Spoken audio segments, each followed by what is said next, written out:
So magical things happen at these tugboat conferences.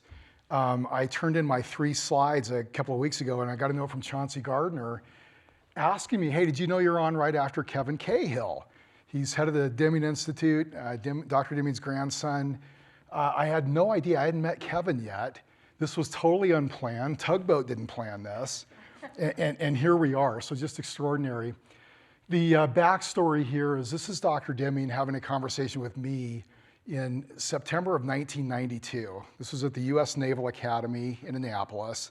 I had a training and consulting firm in Annapolis and was growing fast and sufficiently over my head and devoured everything he wrote and said. And I was a fan. And I'm last in line to get his book Out of the Crisis signed.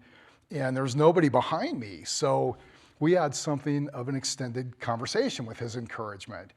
And I asked him, I said, Dr. Deming, what's one thing out of everything you said today, out of everything you've written, and he could see my dog-eared book, I'd been through it and underlined and scribbled, so he knew I'd seen everything.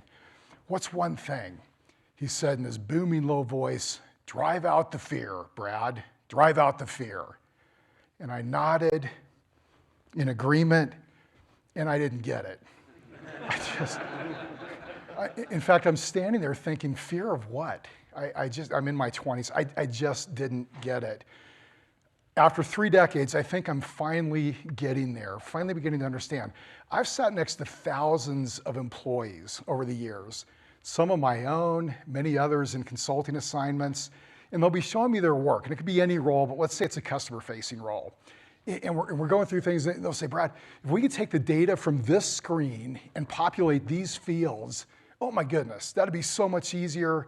I wouldn't have to toggle back and forth. I could concentrate on the customer, and it'd help us get ready for digital transformation. We're hearing about that. It sounds great to me. Have you brought that up with anybody? Oh, no, I'm kind of new here. Or I hear this one, we've got a team that works on that sort of thing. Thinking, no, don't let those opportunities slip through your fingers. We can't, as leaders, let those opportunities for ground up innovation, however big or small, slip away. Anybody can have the next best idea. Well, I mentioned that story in chapter 8 of the book, and I want to thank Tugboat for making this available to you. We had a lot of fun working on it, and as Dave mentioned, you guys helped inspire a number of the principles that we write about. We just wanted to lay out step by step by step, what are those big things that we have to get in place? So there's a summary behind the last chapter, and you can dive in and just in a few minutes flat kind of see areas that you might want your team to take a look at. We could probably all go around the room and tell stories of bad customer experiences, maybe even recently. They happen out there. We could probably also go around the room and I'll give examples of extraordinary customer experiences. And I had one recently with a health resort that is very dialed in their mission, helping their customers really be more intentional about their health and just kind of taking note of what they're doing and choices they're making. So I go and I went through this whole battery of tests, blood work and that, forget what it's called, that awful treadmill test where they measure oxygen levels and all of that. And I'm paired up with a coach named Lori. And Lori's going through my data and she summed it up this way, not bad, Brad, not great, but not bad. Why are you here? I don't know, lose a few pounds, kind of take stock of where I'm at. She said, asked, is there a deeper reason? And it kind of caught me off guard. Longevity, stay active. And she was grappling with something. And I could tell she wanted to say something. She actually asked my permission. Do you mind if I tell you a quick personal story? I said, not at all, please.